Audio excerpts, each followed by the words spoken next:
Good morning and welcome to Friday, the 22nd of January's Talking Cafe. My name, as many of you probably already know, is Wendy. And today, on this beautiful, cold, crisp day, we are very, very lucky to have Mark Tyler, the Senior Energy Advisor of the Centre for Sustainable Energy, joining us. In this time of lockdown, it's so different from the last one in that we do have the problems with the weather and keeping warm, fuel bills going up.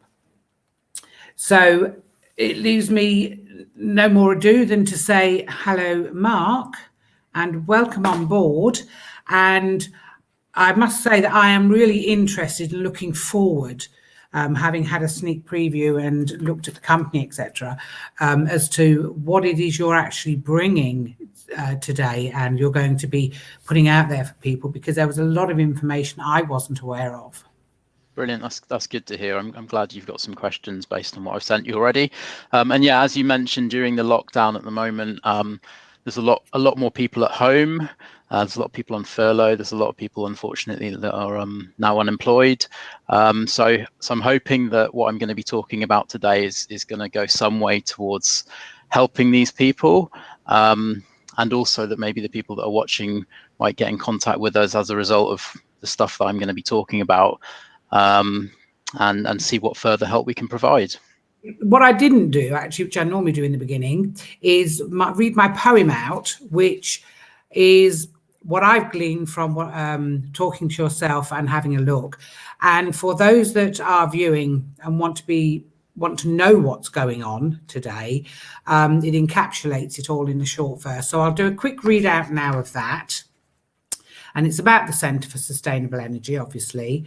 And it's looking to the future. What do you see? How things can evolve with sustainable energy.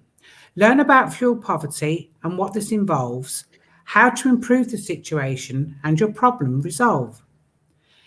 Can't heat your home? Then please get in touch. We would love to help you very much. Living in a cold home, no gas or central heating, get impartial advice, let's have a virtual meeting. Advice on draft proofing and insulation, get help with your energy bill and more to mention. You should be safe and warm if you live in Somerset. Getting some free practical advice is your best bet. Improve the energy efficiency of your home. Now come along, why not give us a phone? There we go. That about sums it. That was excellent, Wendy. And yes, in over 10 years of doing this sort of thing, that's the first time anyone's ever started with a poem, and certainly the first time anyone's ever started with a poem related to what I'm going to be talking about. So thank you very much. And as I said to you earlier, I'm going to share that with my colleagues as well. And I think it will bring a bit of joy to them in these tough times. So yeah, I'll crack on with the presentation. One thing I will say is, to anyone that's watching at the moment, please do send in any questions you've got as I'm going through, and then Wendy will pass them on to me and I'll do my best to answer them. And if I can't answer them, then I'll try and get back to you if possible after this webinar. Is that okay, Wendy? Yeah, that's absolutely perfect. And just to let you know that even after we've finished and it goes out, the site will still be monitored. So if you are watching this after the live recording, please still put questions on there, because we will monitor it and we will make sure that Mark and his company get the questions and we get you some answers. Thanks, Wendy. So yes, my name is Mark. I work for the Centre for Sustainable Energy. We're an energy advice charity based in Bristol.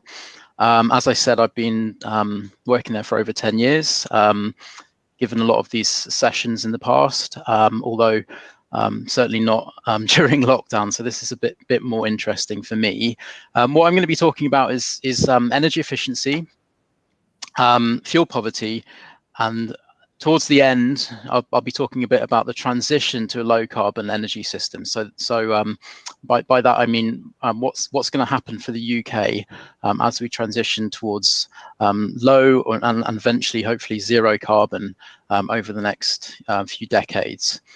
During the presentation, what I'll be talking about is health and cold homes. So the links between those two things, how to recognize fuel poverty. So this could be you talking to friends or being at friends' houses, or possibly there's support workers out there who maybe are thinking that some of these service users they are helping are in fuel poverty. I'm going to talk about things that might indicate that maybe those people you're helping are in fuel poverty. I'm going to talk about the type of help that is available from ourselves. And I'm going to cover energy saving measures, so things that you can do in your home to make your house more energy efficient, save yourself some money, be warmer, be more comfortable, have less condensation, damp and mold. I'm also going to cover how to contact or refer to us, and as mentioned, where next for our energy systems and further support that's available. So CSC's been around for some time now. We've typically got around 60 projects on the go at any one time, and what we are as an organisation always striving to do is tackle the threat of climate change and also the misery of cold homes. So there's two different points of focus there. And the team that I work on, the Home Energy Services team, is primarily focused on helping people who are in fuel poverty, who are suffering in these cold and damp homes. I guess the first question then is, how do you know what defines fuel poverty? How do you know what fuel poverty is? This is a good question, Wendy. I will come on to that actually in a minute. So you've kind of preempted that that slide. There are some definitions that I'll cover, and there's also some information about things that you might see or things maybe that people might say to you. So I'll come on to that in a moment.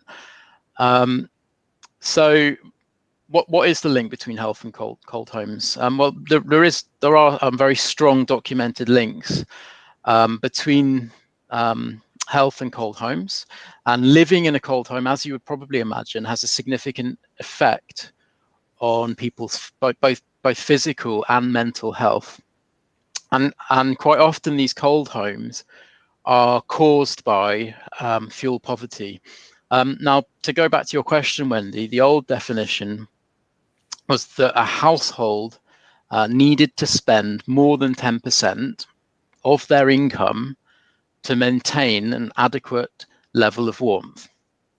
The new definition is that households' required fuel costs are above the national average, the national median level, and were they to spend that amount, they would be left with a residual income below the official poverty line, which is around £14,000. Yes, it sounds a bit complicated. The official poverty line is when a household's income is less than 60% of the median UK household income. And the median UK household income, for those of you that are interested, is around £23,500. So 60% of that, £14,000. A lot of facts and figures there. So it really, if somebody's unsure, it's easier just to come to you and you'll check it out for them. Well, in all honesty, I don't think it's helpful for people to have to think, am I in fuel poverty? And then look at definitions like that. What I feel is more appropriate is for anyone that is struggling, anyone that is finding it difficult to top up their prepayment meter, to pay their energy bills, to heat their home adequately. So people that are uncomfortable because they're cold a lot of the time. People that don't know how to use their heating systems. If you're in that type of situation, that's not healthy. That's not good for you. That's not good for you, your family, your mental, physical health, as I mentioned. So anyone that's in that position, I would encourage them to call us rather than thinking, do I meet this definition of fuel poverty, that's not helpful. You may well find that a lot of people wouldn't consider themselves in fuel poverty when actually possibly they are. And regardless of that, we're here as an organisation to help everybody. It doesn't matter if you're in fuel poverty. What matters is that you're not happy, you're not comfortable, and that we'd like to help people in those situations. So this slide here just illustrates the causes of fuel poverty. So obviously the cost of energy is constantly rising. Well, not constantly, but more often than not, energy prices are going up, and everyone is experiencing these increases. Low income, so people in receipt of income-related benefits, people maybe working reduced hours. Certainly at the moment, lots of people on furlough, so that means, excuse me, a 20% reduction in your income.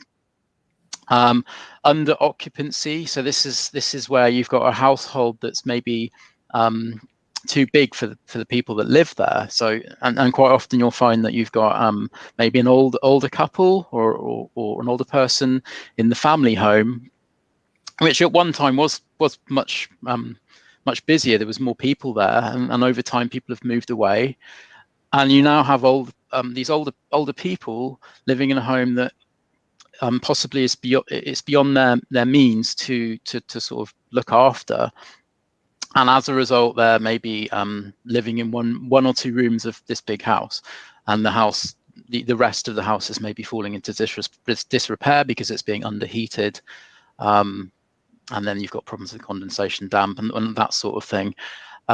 You've also got a lot of energy inefficient homes, and this is certainly more of an issue within rural areas. So if you think sort of rural areas in Somerset, lots of old housing, very hard to treat housing. So housing that maybe needs to be retrofitted. So it's not the same as a newer property where you can insulate cavity walls or insulate a standard loft. You've got maybe old stone-built houses where it's much more difficult and much more expensive to insulate those walls.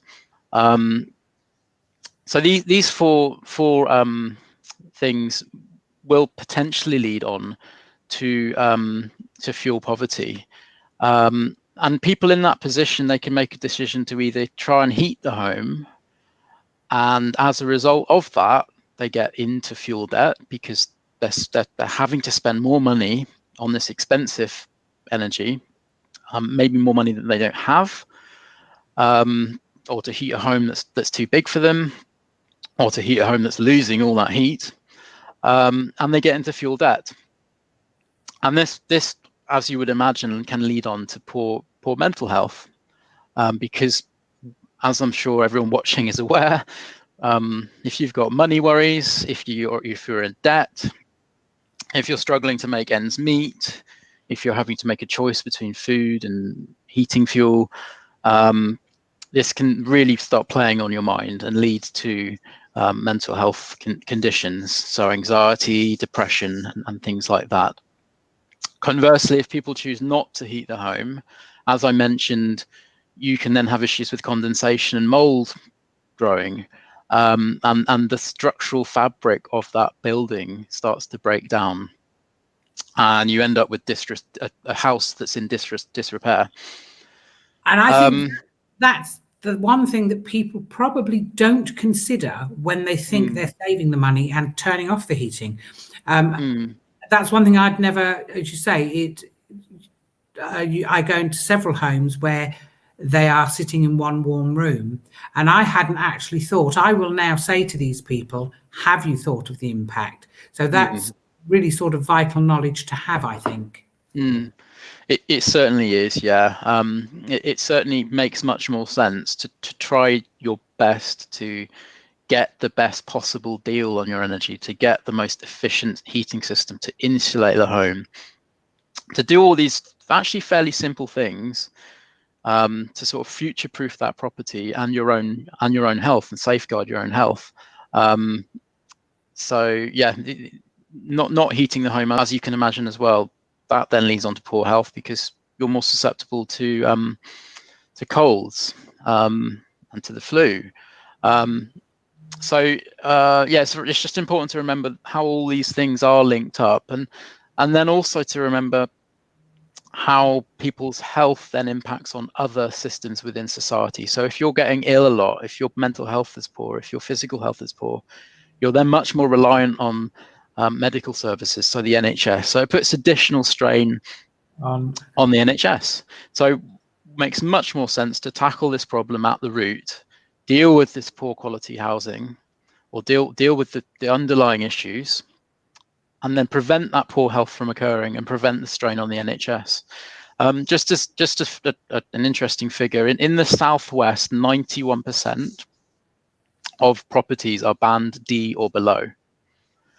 And just to sort of clarify for people, I'm referring to an EPC, so an energy performance certificate, which all new properties and all properties that are being sold now are required to have an energy performance certificate, and you, on that certificate, you have a rating, A, B, C, D, E, F, G, and 91% of properties in the Southwest are band D or below. That's not good, is it? So this is not good, and there are many ways to improve that band, and there's lots of financial support out there at the moment, and I'll come on to that in a bit. So in terms of the health impacts of fuel poverty, as mentioned, the impact on the NHS is significant. So approximately, and these are figures from quite a few years ago now, but from Age UK, who some of you watching may be aware of, cold homes cost the NHS around 1.36 billion every year. So that's a huge chunk of money that could be better spent if only we tackled the issue with the homes to begin with.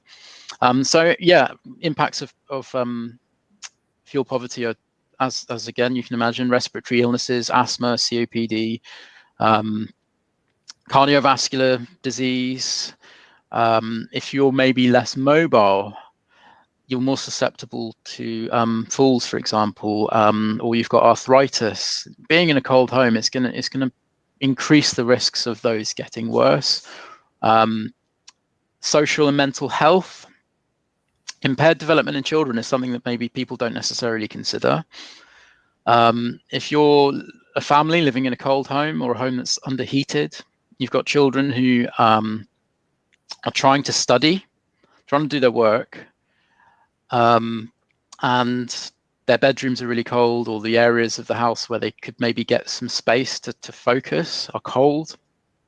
As a result, everyone's in the living room because it's the warmest room in the house. Then that results in impaired development. That's more prevalent now because of the school closures and the situation we're in. The children are homeschooling. They are at home trying to do their studying. Exactly. Yeah. So these young children are trying to study. They can't. As a result, they're not actually achieving as much as they could. So this obviously has an impact later on down the line in terms of their development and what they're able to achieve. Increased hospital admissions, absences from school, and also work. So again, these knock-on effects across the whole of society just from poor housing. And yes, surprising, shocking statistic there. Cold homes cause around 20,000 excess winter deaths every single year. A lot of deaths. That's death on top of the average number. Yeah. Okay. So just a bit of information here for people. The World Health Organization recommends that in living areas, in the living room, 21 degrees centigrade or 70 degrees Fahrenheit is a good level, and then in the rest of the house around 18 degrees. Now this is the temperature range at which is healthiest for us. Now obviously that fluctuates slightly. Some people prefer it slightly warmer, some prefer it slightly colder. We're all slightly different in that way, and this is why you tend to get a lot of arguments about where that thermostat is set. But it's just worth remembering that's a healthy range for you to set it within, 18 to 21. Below 16 degrees, people's resistance to respiratory infections reduces. Below 12 degrees, people's blood pressure and blood viscosity increases. And this obviously puts more strain on your cardiovascular system, your heart, and puts you at higher risk of heart attack, stroke, that type of thing. So very important we try and keep the temperature above that. And then below 9 degrees, after 2 or more hours, your core body temperature starts to fall. And this is when things start to get a lot more risky.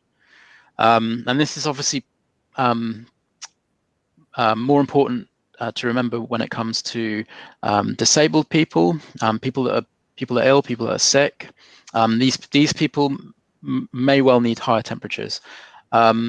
Restricted mobility results in more time spent in the home, and a reduced level of activity means that the higher temperature is needed to achieve comfort.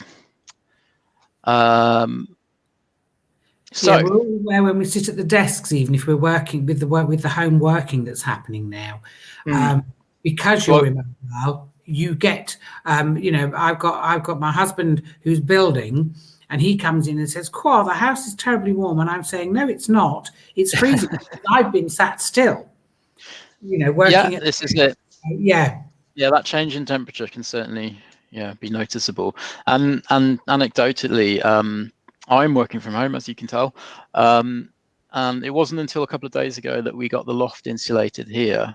And I've certainly noticed very cold fingers and toes, and it's quite hard to concentrate and deliver this type of presentation if you're feeling that way. So imagine what it's like trying to study multiplication or something like that as a primary school child. Yes, use the brain as well.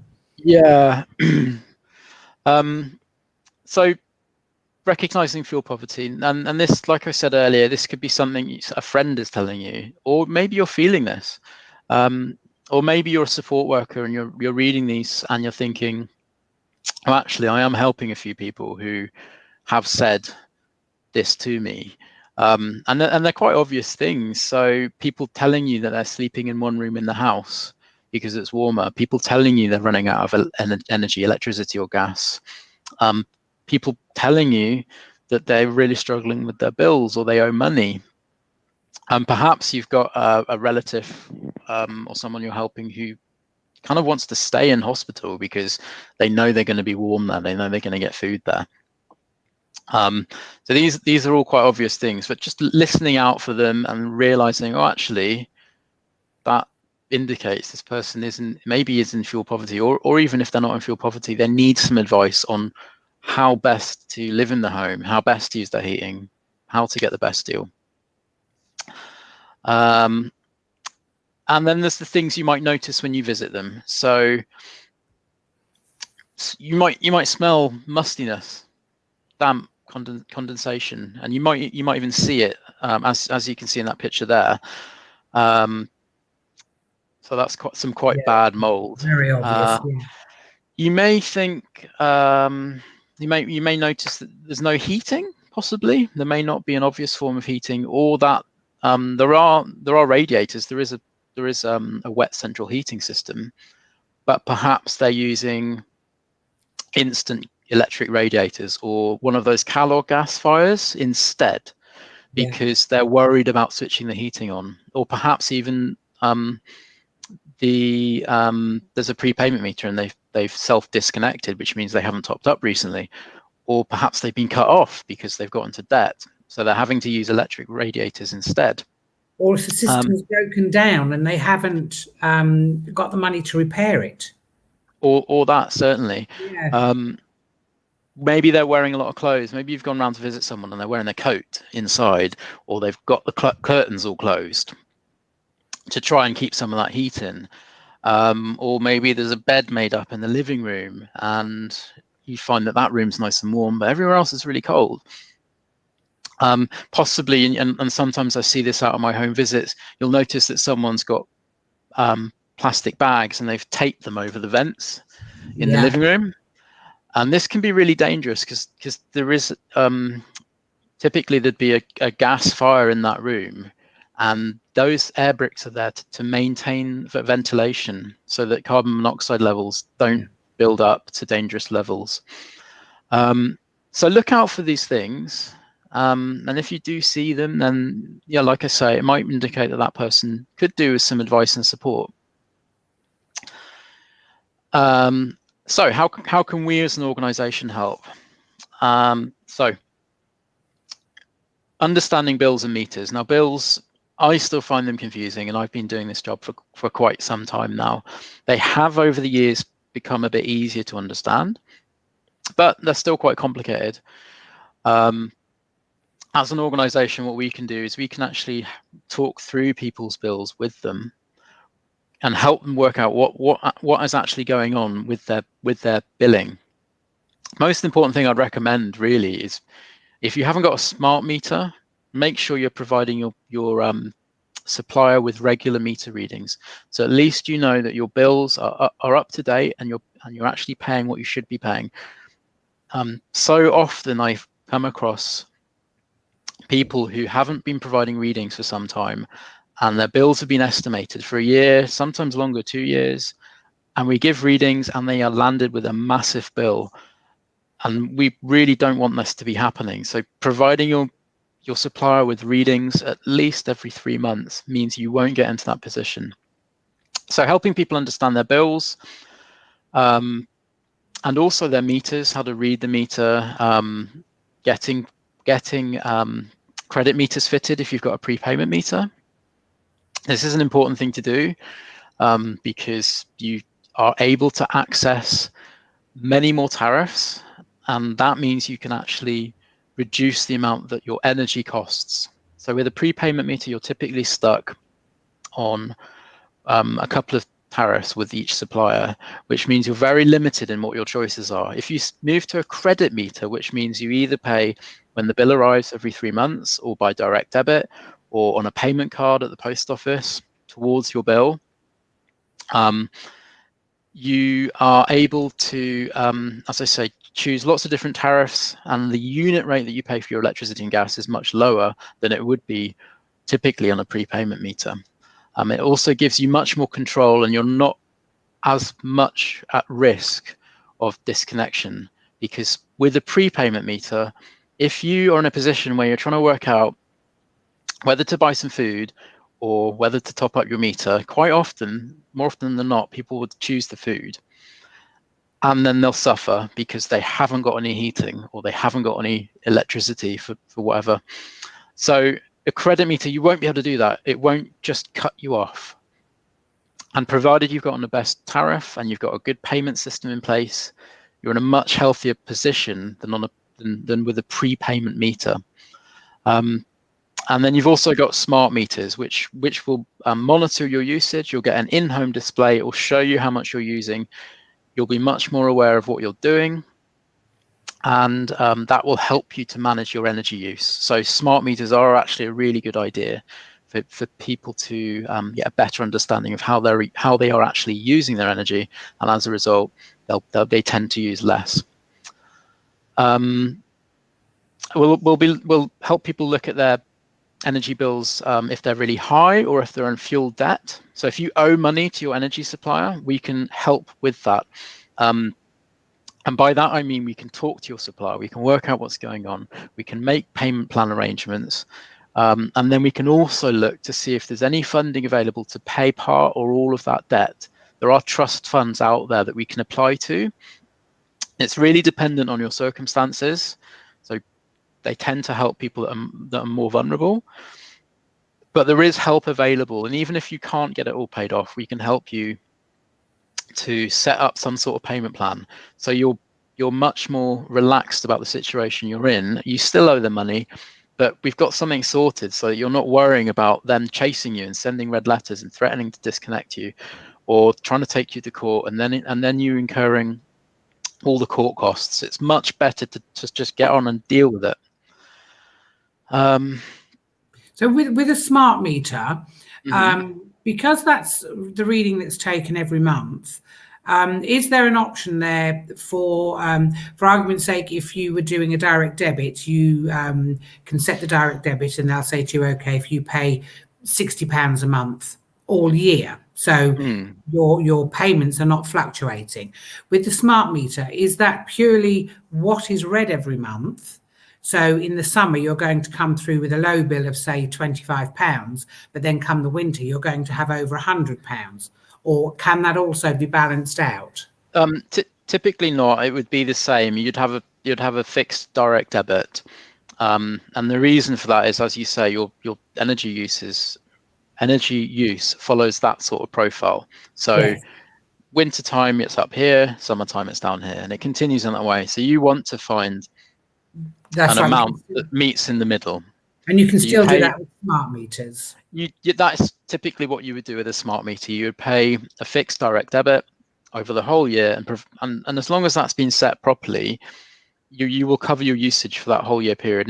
And it's normal to go into credit over the summer by about 2 months to cover your winter usage, and it's normal over the winter to go slightly into debit, and it should fluctuate like that. The smart meter, the benefit of the smart meter, as I say, is that you know that your bills are going to be accurate, and you also know how much you're using. So you get an in-home display. You can see, oh, today I'm using this amount.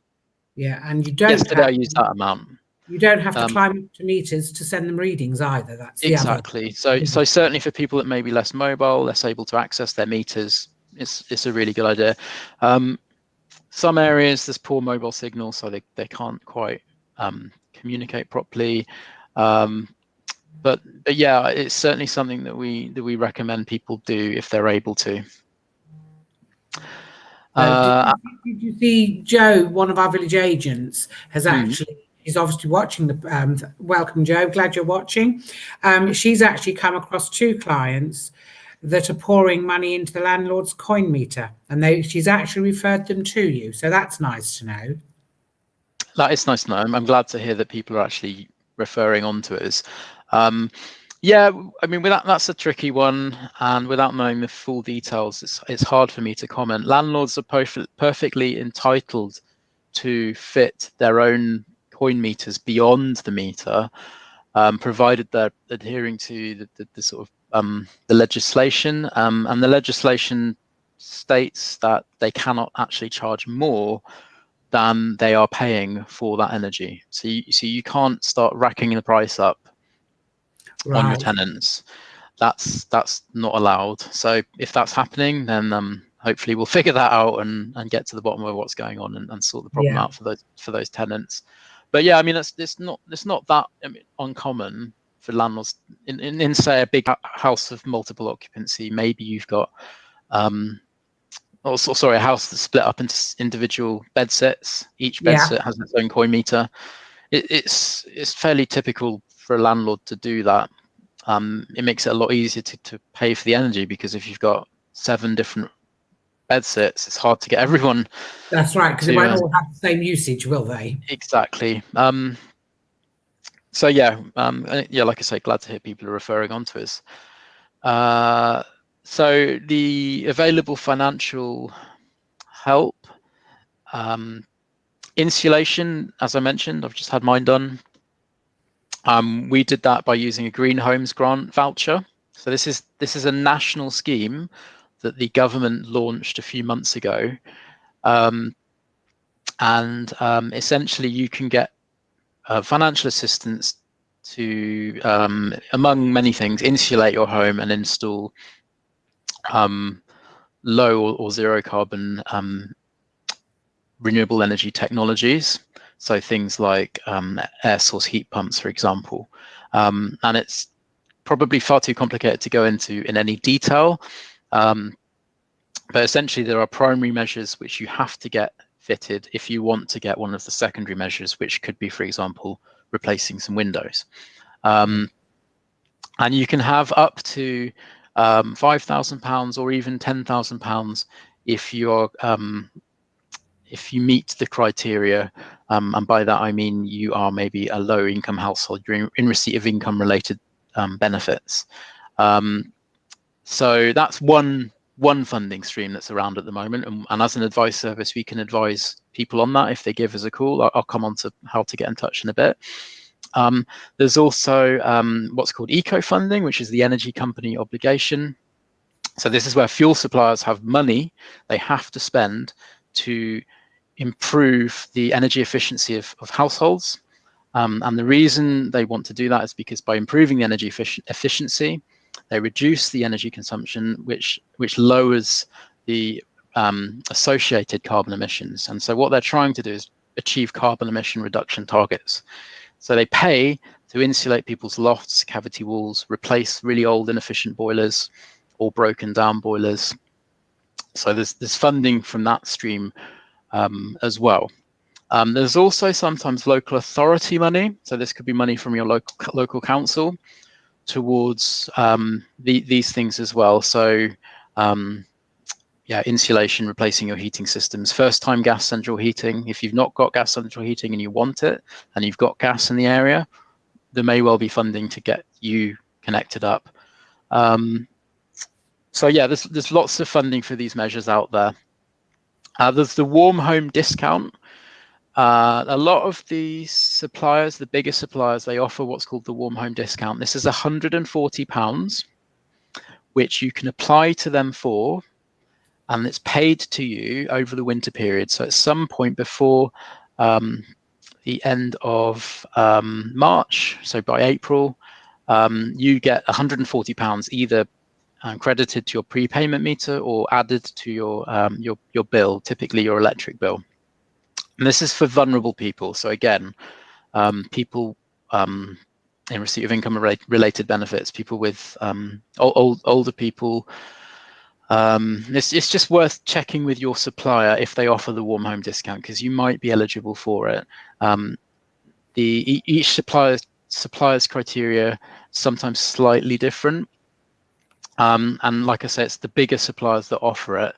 Although at the moment, a lot of them are closing because we're into the new year now, and then they filled up their sort of allocation. So they have a pre-existing amount of money set aside for this, and a lot of them have given that all away. So maybe it's a good idea to remember for next year the warm home discount. So come the end of August, September, speak to your supplier. Do you offer the warm home discount? Am I eligible? And that's £140 you can get if you're a vulnerable person. The winter fuel and cold weather payments, this is something that's paid to you directly by the government. So it's an automatic thing. You should already know about that. That's the age related one, isn't it? It's age related and also cold weather related. So if it drops below zero for I think 7 consecutive days, then you can get this cold weather payment. As an advice service, we're also able to help do benefits checks for people. So when we speak to people, we'll be asking them lots of questions. A lot of those questions will be around income maximization. So are you actually getting all you are entitled to? And quite often you'll find people are not claiming things that maybe they're entitled to. We're not, we can't give maybe the full level of depth of benefits advice as specialist benefits advice agencies are able to, but we've got, as an advice team, we've got quite a good understanding of the system. So we'll identify what maybe might need to be looked into, and then signpost on to another agency for more in-depth support with that. There's also assistance out there for people when it comes to their water bills. So if you're in receipt of pension credit, for instance, there's a form you can fill out, or we can help you fill out, and I believe off the top of my head you can get 10 or 20% off your water bill just for being in receipt of pension credit. It's a very simple form. Fill it out, put your national insurance number on it, I think, and your water account number, send it off to Wessex or Bristol Water, and then they just start taking 10 or maybe it's 20%, sorry, I can't remember off the top of my head, off your water bill. There's also payment plans. So if you're in debt to Wessex Water or Bristol Water, wherever you're watching this, or even anywhere else in the country, most water companies offer a type of restart scheme where they agree if you pay a certain amount over a 12-month period or a 24-month period, then the remainder of that debt will be wiped completely. And there's also support schemes available where they will ask you to fill in an income and expenditure form, send it off to them, and they will assess whether or not the amount that they're asking you for is affordable. And if it's not, then they'll reduce it to the amount that is affordable. So you can get your water bill reduced based on your circumstances. And then you can also get them reduced if you've maybe got a medical need. So you're using lots of water because you need to do lots of washing, for instance. If you let them know, then your water bill can reflect that. And then we can also apply to charitable trusts and benevolent funds for help with those fuel debts that you might have, or for help within the house in other ways. So there's lots of forms of help out there that we can sort of tap into and help people with. Yeah.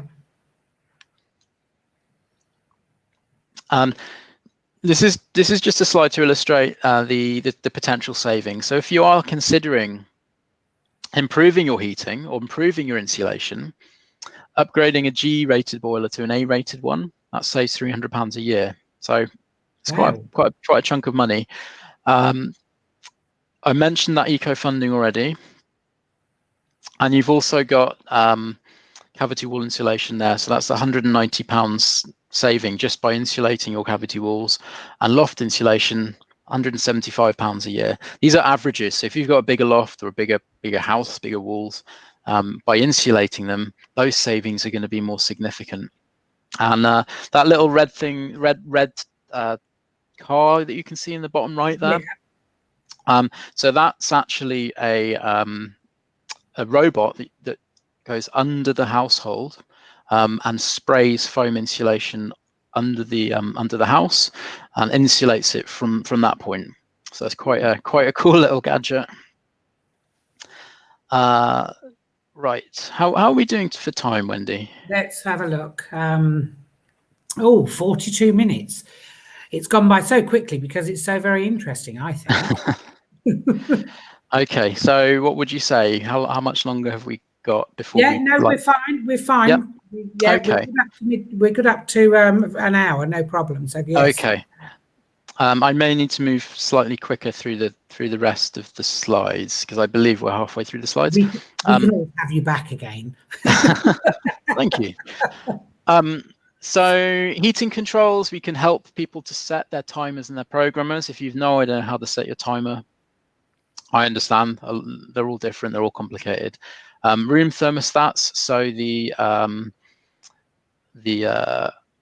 where is it? Let me just see if I can do this. Can you see that, Wendy? Yep. Okay, so yes. Setting this is the thing you set to 18 or 21 degrees. Okay. That we would suggest is put in a hallway, but not near a radiator or near maybe a drafty door, because that's going to influence the way that works. Essentially, that's switching the boiler on and off when you reach the desired temperature. And this is obviously controlling when it switches on and off. So ideally, what we want people to be doing is using a programmer to switch their heating on and off at set times each day.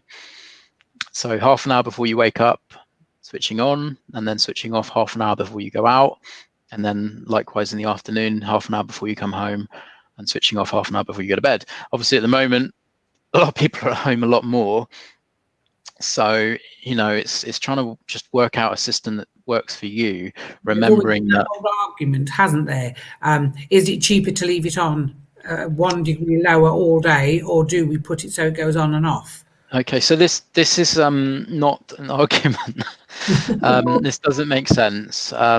If you're not at home, you do not need your heating on. You're heating your home for no reason. If you switch your heating on half an hour before you wake up, it typically takes about half an hour, maybe slightly more, depending on your house, to warm up to a comfortable temperature. There is no sense whatsoever for you leaving your heating on if no one is at home. Well, You're burning. Yeah, my parents always had the quarrel over it. Yeah, I mean, you're just burning gas or whatever fuel it is you're using for no reason. I mean, I even speak to some people sometimes that keep their heating on for their pets, which again is bonkers. Dogs and cats are perfectly fine without the heating on. They have coats, fur coats. They're designed to be able to cope without central heating. And if you're concerned about your animal, I do understand. There are things you can buy to put underneath them, sort of low energy heated pads, that type of thing. So there are ways to keep your pet home if maybe they do need a bit more heat. Setting boiler thermostats, just making sure that the temperature of the water in the coming through the taps is comfortable, safe. Setting radiator valves. So you obviously don't want that set full in the bedroom, because typically most people aren't in the bedroom all day. You'd want that set lower and then higher in the living rooms, because you're in there a lot more. Storage heater controls. The amount of people that I come into contact with that don't know how these work, and they've had them for many years. Have the same problem with clients with us. They're very briefly. You've got typically on storage heaters, you have an input, this one here, and an output. The input, this controls the amount of energy which that particular storage heater is drawing on overnight to provide the heat the following day. I'm sorry, Wendy, I'm getting a bit of an echo. Oh, no, not too bad this side. Okay, I could just hear myself talking back to myself. There we go, it's gone. So the input controls the amount of energy that that storage heater is drawing overnight. So the higher you set the input dial, the more electricity that particular storage heater will draw, the more heat will be available the following day, and the more it will cost you. So if you're setting the input at, say, 6, which is the highest level, it will draw the most energy it can, it will create the most heat it can, and it will cost you the most that particular heater can cost you. So you don't want that set really high at the beginning of the winter when it's not too cold. Typically, the input will only gradually increase as the winter gets colder, and then gradually decrease as the spring gets warmer. If you know you're going to have a particularly cold day the following day, then yes, you could turn it up to a higher point, so you've got more heat the next day. But normally, it tends to stay in the same place and gradually increase or decrease. The output, however, this dial here controls a flap that's usually sort of in the top. So if you look through the grill in the top of the storage heater, and turn this dial up and down, you'll see that in there's a flap, and it opens and closes. And that's all the output's doing. So you turn the output down and it shuts that flap, that damper. You turn the output up and it opens it. So what you need to remember if you have these storage heaters is, before you go to bed, close the damper. You don't want the storage heater with that flap open, releasing all the heat overnight when you don't need it. You don't need that heat when you're in bed, tucked up under a duvet. You need the heat the following day. So by closing it, it retains more heat the following day when you need the heat, when you need to use that room. Turn the output up, that flap will open and the heat will be released. You'll notice that in the mornings, maybe that room is a bit colder than you're used to if you've always had it open, but that's fine. The heat will be released. It's just not being released when you don't need it. Does that help, Wendy? Yeah, that really does help. I didn't know any of that.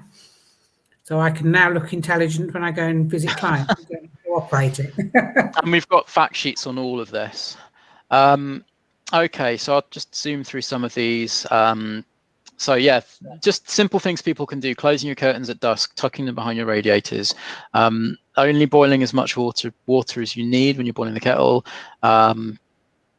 switching things off standby, changing your fuel supply, getting yourself onto the best tariff. So doing a comparison. There's lots of websites you can use now. We can also help people to do that.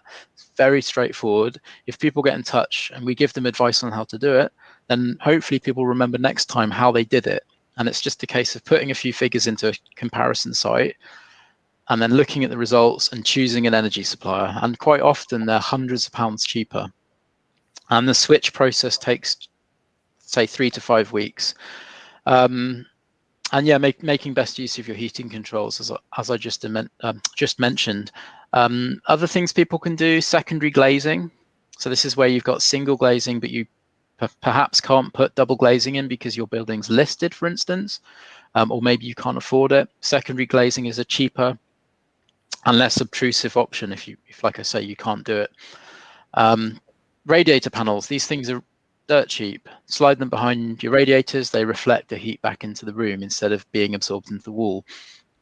Film glaze, this is really simple stuff to use. You tape it around the outside edge of the window frame, use a hairdryer, and it constricts. And you've then got a barrier over the winter period. So if you've got, say, a old drafty window, you're not going to get those drafts anymore because you've sealed that unit. And then in the summer, you take it off and you continue to use the window. So that's the simplest, most basic, cheapest option. And yeah, insulating your hot water tank. So if you've got a hot water tank somewhere, make sure it's insulated. Okay, condensation, damp, and mold. So just briefly, there's a little acronym here: HIVE, H-I-V-E. So heating, insulation, ventilation, and excess moisture. Heating, make sure if you've got a problem with condensation, damp, and mold, that you're heating the home up to between 18 and 21 degrees at least twice a day.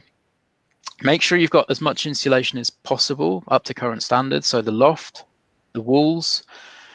Ventilation, this is typically what's going wrong when I visit someone. They're not ventilating their house. They're not using the extractor fans. They're not using trickle vents and double glazing, or they're not leaving the window on the latch. And all the moisture from cooking, from breathing, from plants, from pets, from bathing, it builds up and it condenses on all the cold surfaces, and then you get mold problems.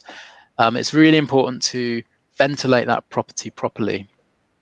Keep the door shut in the bathroom. Use the extractor fan.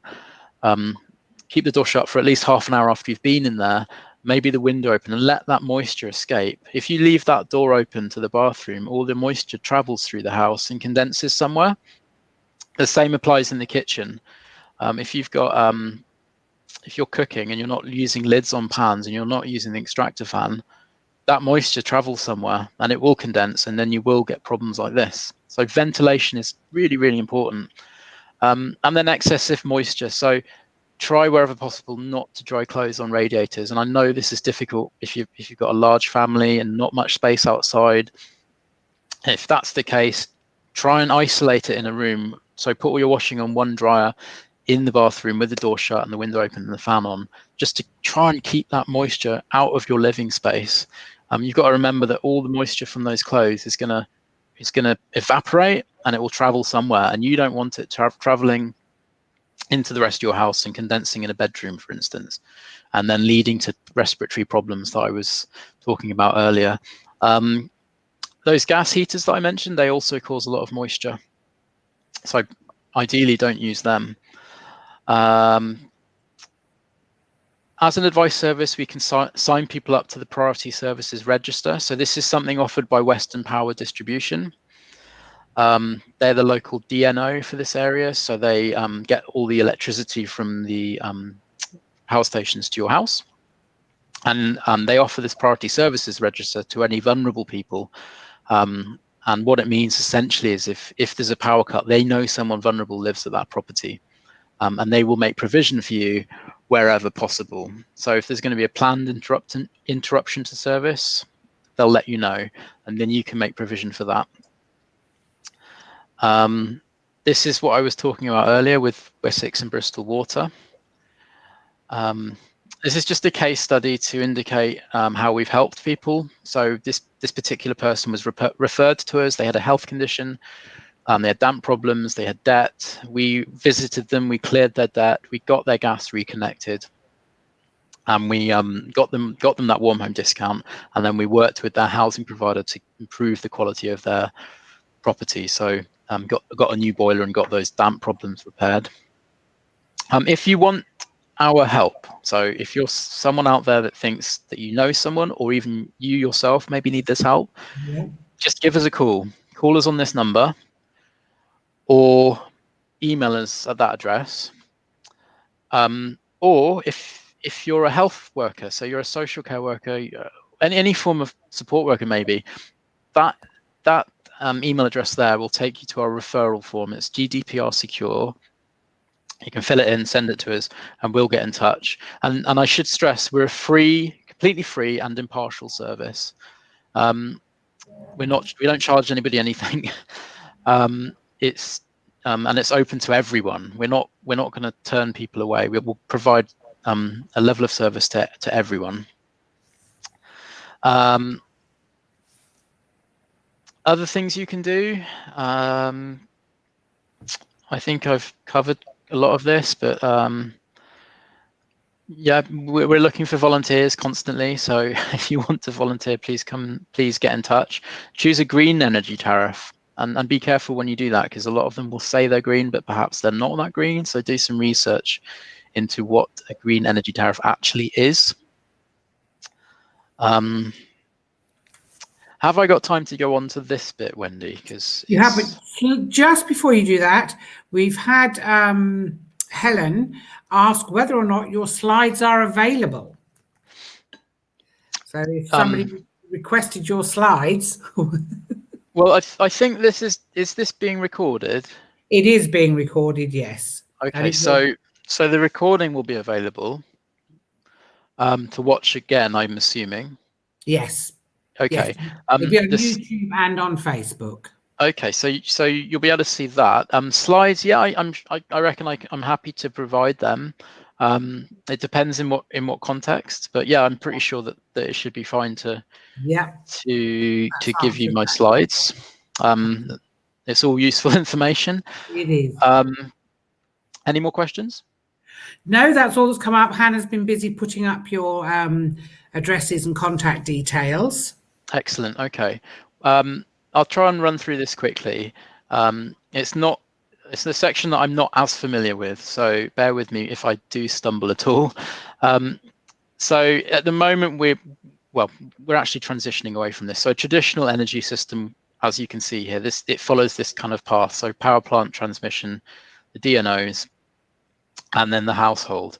So you've got these centralized power sources. And it's just a one-way flow, and we're heavily reliant on fossil fuels, so gas, oil, and coal. And this next slide will show you the level of reliance. So this is from 1919, so Bayes.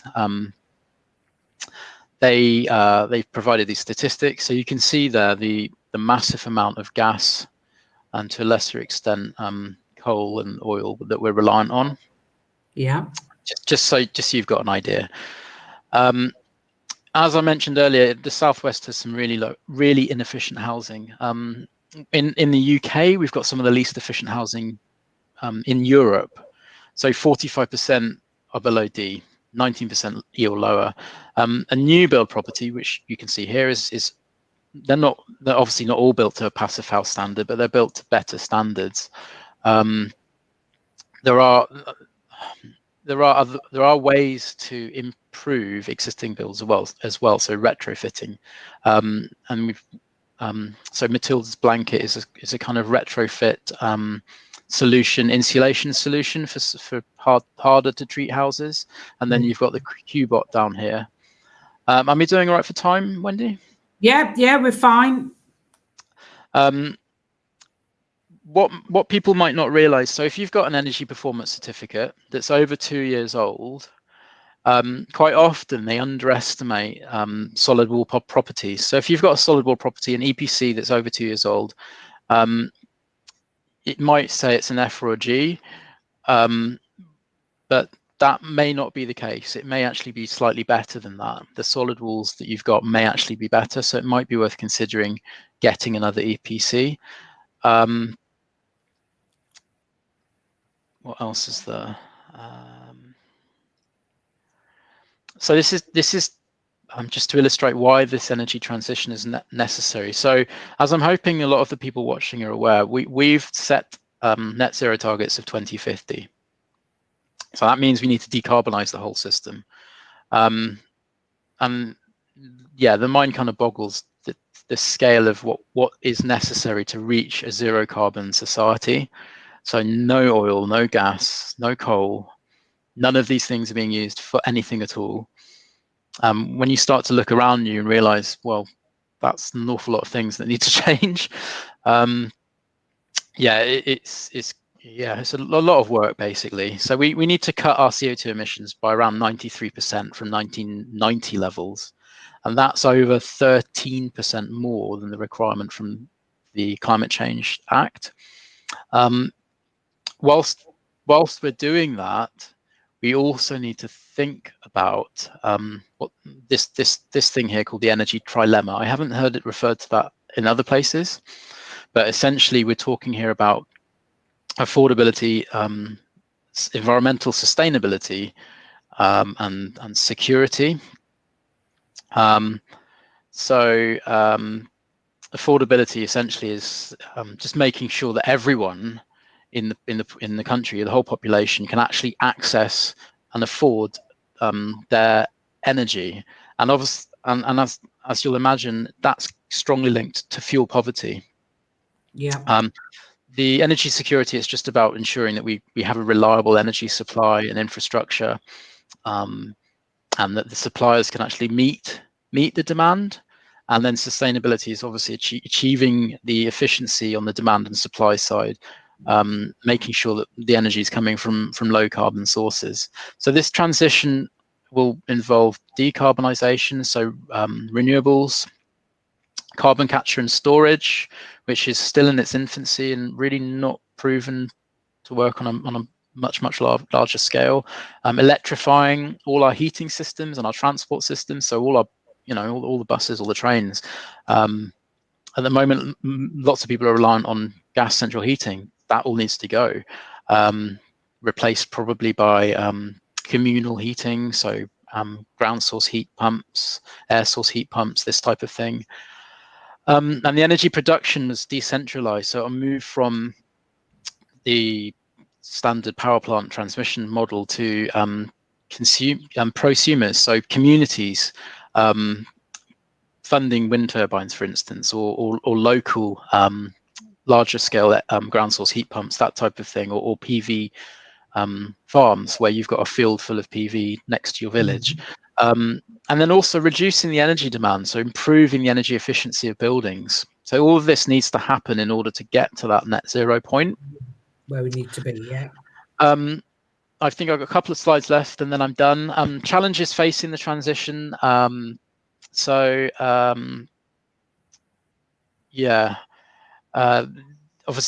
if you're increasing the use of electric vehicles and heating, that's going to result in the grid demand being much greater.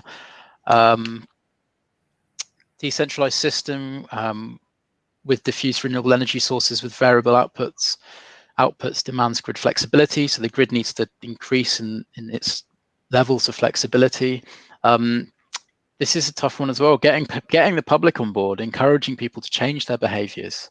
How are we going to do that? The smart meters that I was talking about earlier and the energy monitors, there's a lot of people that don't like them, and the scare stories are out there that are not based on fact. So getting people behind this idea that they need to change their behavior, they need to reduce the amount of energy they are using, is going to be a tough one. And then very, very importantly, ensuring that low income and vulnerable groups are not excluded. Why might they be excluded? For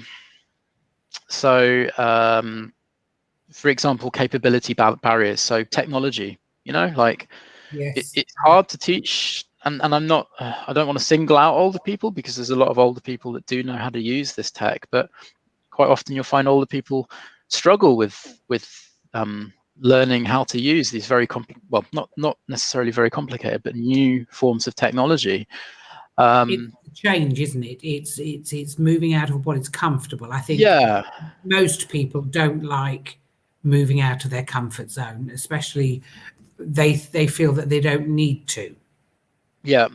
It's not worth it. Yeah. Exactly. Yeah. You might find that with these smart meters, you end up getting time of use tariffs, and by that I mean that different times of the day it's cheaper, and that tends to benefit people that don't use much energy, low energy users. Will the new technologies and the models that are created benefit high energy users as well? The new technologies that work well with the new grid will probably be expensive. So if you look at the cost of electric cars, they're very high. And the same goes for smart appliances and batteries. So yeah, fine, that's great if they work with the grid, but what about the people that can't afford to buy the new technologies? How are they going to benefit? How are they going to save money? They're potentially going to end up having to spend more. Then there's the job losses to take into account. So if we're sort of closing down the fossil fuel sector, where are those people going to work? And maybe the obvious answer is maybe in the renewable energy sector. So as this transition occurs, they can maybe retrain and work in that sector. I guess the point I'm trying to make is that through this transitional process, there are these hurdles that need to be overcome in order to ensure that that it is, as this says here, smart and fair. So everyone is benefiting within the whole of society as we progress down this path. And we're actually giving them the information so that they can make the informed choices, isn't it? It's making sure that it's simple enough for people to understand, isn't it? Yeah. Yeah, exactly. And just an example of how this hasn't maybe worked that well in the past is things like the feed-in tariff, which was available to help to people that were fitting photovoltaic panels, solar panels on their roofs. You needed to be able to afford to pay for those panels to benefit from the money that they were going to pay you to generate energy. So the people that benefit there are obviously the ones that already have the money to put panels on their roofs, and then everyone pays because there's a slight increase on your bill. So it's not a fair way of approaching the problem. Yeah, I think I'm coming to the end here. So yeah, if there's anyone out there that thinks they might like to volunteer for CSE, like I said, we are looking for people to come and help us to work on our projects. And there's lots of different things that volunteers do with us.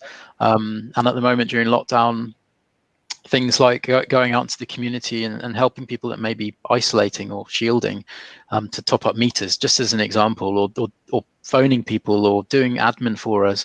So please do get in touch. We can provide training, and it's City and Guilds training. We also offer training to parish and town councils because we're running a climate emergency support program. Just ignore that. Yeah, I think that's everything. So yeah. No, so yeah, thank you. As you say, it's been very informative, very detailed, which has kept the questions, I'm afraid, fewer than, but as I say, thank you very, very much. And if anything new kicks off or you have information on new projects out there, do call me. We can have another get together and get you promoting everything, or even, in a year's time, do another one the same, getting it out there to people that missed it first time round that now have the technology and the knowledge to use it. Great, and like you said, this will be available online as well, so people can watch it. I will share this with my team along with your poem. Yeah, I will get that over to you when we've closed the broadcast. So thank you very, very much.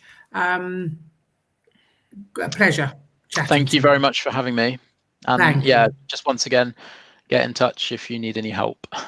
I'm sure you'll be getting lots of referrals from the village agents and Brilliant. their what do I call them? Co-workers and people we all link up with. Thank you very, very much. Thanks, Wendy. Okay, thank you. Bye-bye.